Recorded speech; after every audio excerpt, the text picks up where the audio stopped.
At every major gathering in Nigeria, when his name is called, the reception is distinctly tumultuous.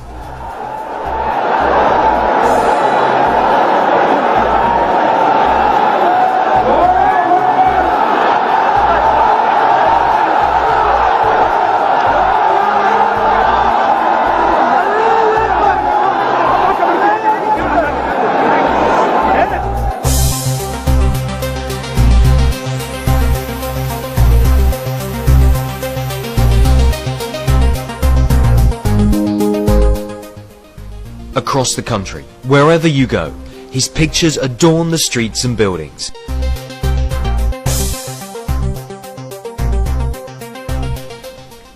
His name is Ahmad Sani, governor of Zamfara state of Nigeria. To the common man, he is simply known as Yariman, the young and simple prince of Bakura, who has brought positive change to the quality of life in his state. Beyond the borders of Zamfara, Yariman is the defining symbol of flair and passion in modern-day Nigerian politics. His reintroduction of the Sharia legal system in 2000 brought him both admiration and controversy, each in substantial measure. It was also the first major test of the new Nigerian constitution. The Zamfara state that Ahmad Sani took over on May 29, 1999, had been created barely 3 years earlier, in October 1996. It was grappling with frightening challenges. Educational infrastructure, especially at the primary school level, were in a hopeless state of abandonment. The healthcare system lacked equipment and personnel, and this was complicated by an incessant breakout of epidemics. Crime was on the rise due to increasing unemployment, and only 4 of the 14 local government areas had electricity supply from the national grid. To a very large extent, Ahmad Sani has changed this picture.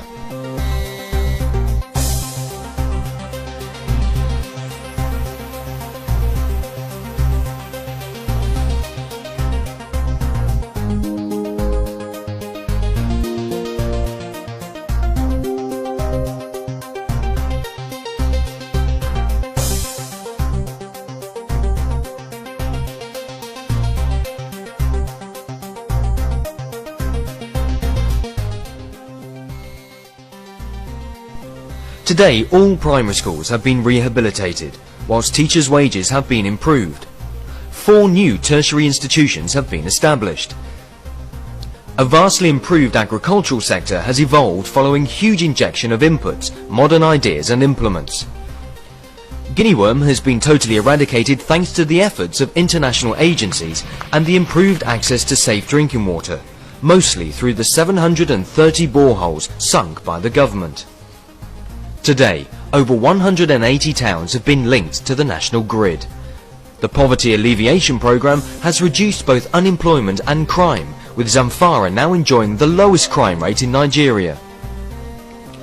Largely, on the accounts of these achievements, Ahmad Sani was elected to a second 4-year term in 2003.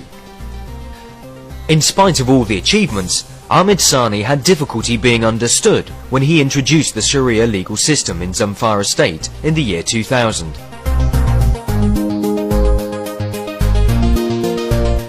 He speaks on this and other matters. Anywhere we go, the interest of the people is their religion. And so when we came in, we realized that the Constitution of Nigeria, in various sections, provides ample opportunity for any states that want to introduce Sharia to do so. For example, Section 38 of the Constitution provided freedom of religion. Section 6 of Section 4 and 5 provided that states can create their own courts and provide jurisdiction to these courts that will be that are necessary to, kind of create security, peace that is necessary for development of that particular state. Section 272 and so on provided for Sharia Court of Appeal, that you can even expand the jurisdiction of Sharia Court of Appeal in the states. The problem we noticed after all the consultations and dialogue with the federal government and interviews I had and conferences and seminars with international community was that people do not read the Constitution of Nigeria. People are not very conversant with the system operating in Nigeria, because if people are very much aware, they have known that the Constitution of Nigeria, right from 1950s, the first constitution provided for three legal system of justice: the common law, the Sharia law, and the customary law, which still, is contained in all the constitutions of Nigeria, including the 1999 constitution. So I didn't know that because I know that Sharia still exists in Nigeria. The only thing that was not part of it was not as comprehensive. It does not, have the criminal aspect of Sharia, which was the main yearning and expression of the people of Zamfara State at that time. So, but when we introduced the legal system, then we started facing a lot of problems. That's, like I said, because of the pressure from within and outside the country, we could not even settle down to have an integrated thinking of how to move the state forward. We had to rely on the annual budget system of budgeting. But today, I will beat my chest to say that I'm sure not only the federal government, the Christians and other non-Muslims in Nigeria, but even the international community will believe the fact that the Zamfara State has contributed immensely by introducing Sharia system in the peaceful coexistence of Nigerians in Nigeria, because the religion of Islam is clear. Sharia is nothing other than principles and practice of Islam. And the religion of Islam prohibits extremism, fundamentalism, and is not even aware of anything such as called terrorism. So if a Muslim appreciate and really know exactly what a Sharia legal system is all about, you find him the best human being on earth, somebody who will accommodate all people irrespective of their faith, and somebody who will take care of his neighbor, whether he's a Muslim or a Christian, or a Jew or a Hindu, because a Muslim is told in the Quran that God alone created all human beings and decided to place them believers and unbelievers. I'm a believer of Islamic faith, but we are directed to believe that their books, their religion exists. But I shouldn't be seen to practice their own faith. But I should believe that the Christianity is a true religion of God, Judaism is true religion of God. So, but you see, this kind of thinking, this kind of belief, this kind of understanding will not only bring human beings together, because God himself said he created us in different religion and put us in different tribes to understand ourselves. So definitely this Sharia program, as has been done in Zamfara State, we have been able to curtail a problem of extremism and fundamentalism. Today you don't find extremists in Zamfara State unless they are foreigners.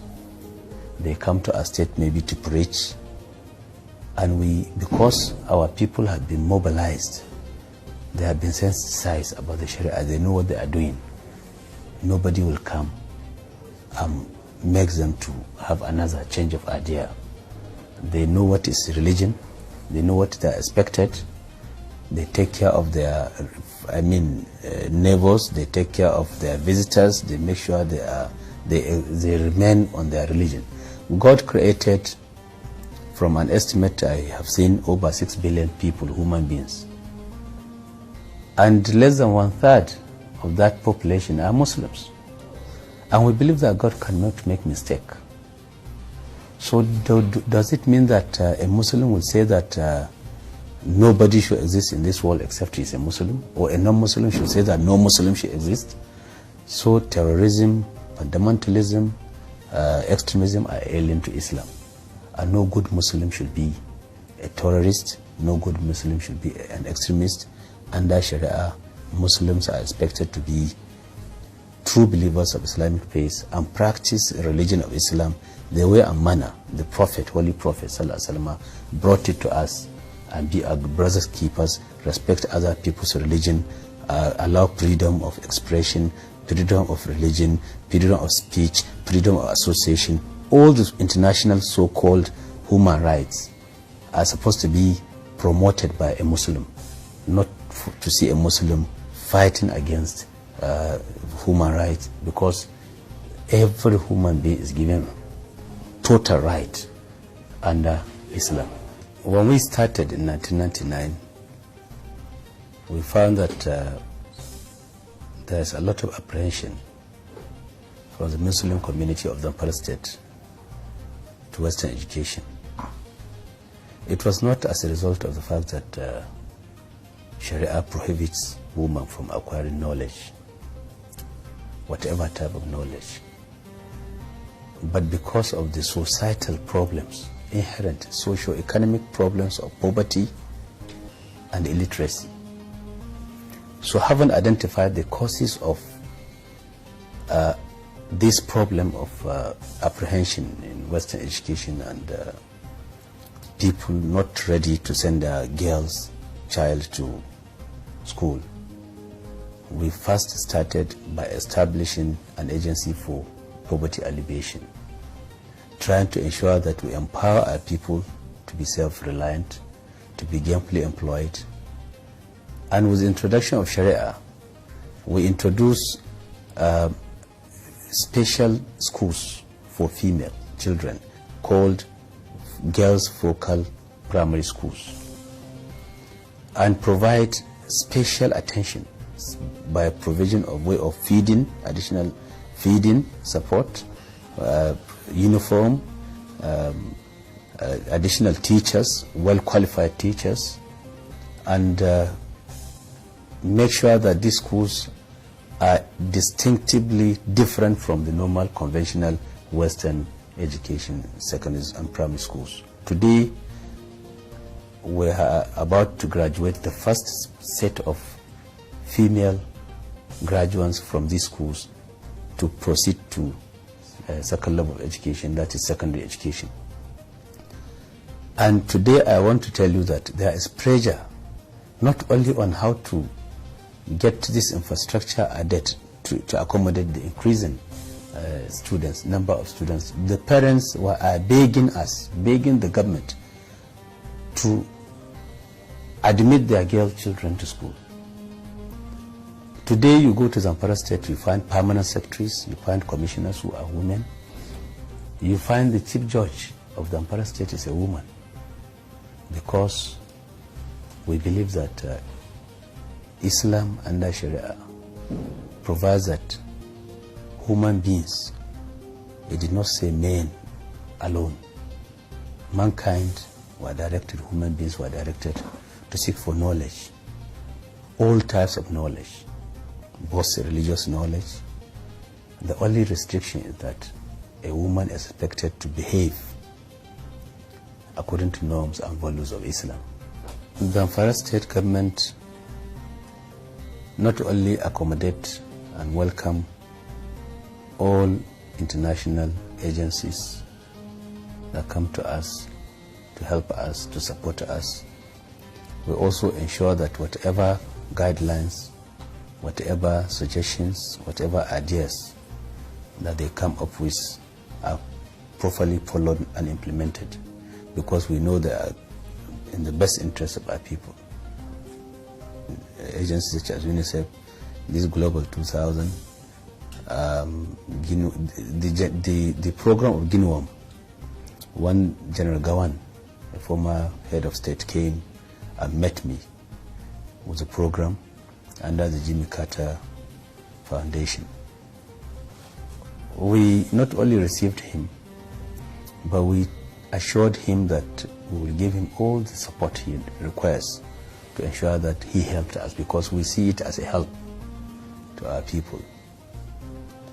They encourage us to provide additional boreholes, hand pumps and tube wells, and ensure that all the areas endemic are given, even though they have shallow waters, they have earth dams, they are discouraged from taking that water by providing hand pumps alongside, and allow their animals to use the other water, and also they use the other water for agriculture and other activities. I want to thank the international community, particularly President Jimmy Carter, for the wonderful support they are giving the third world countries in the area of health.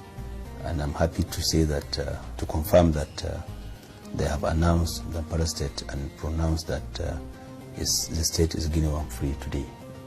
Winner of the 2005 Interreligious Peace Award of the Ecumenical Apostolic Church, Ahmad Sani remains one of the adorable political leaders of Nigeria, and without doubt, the most humble.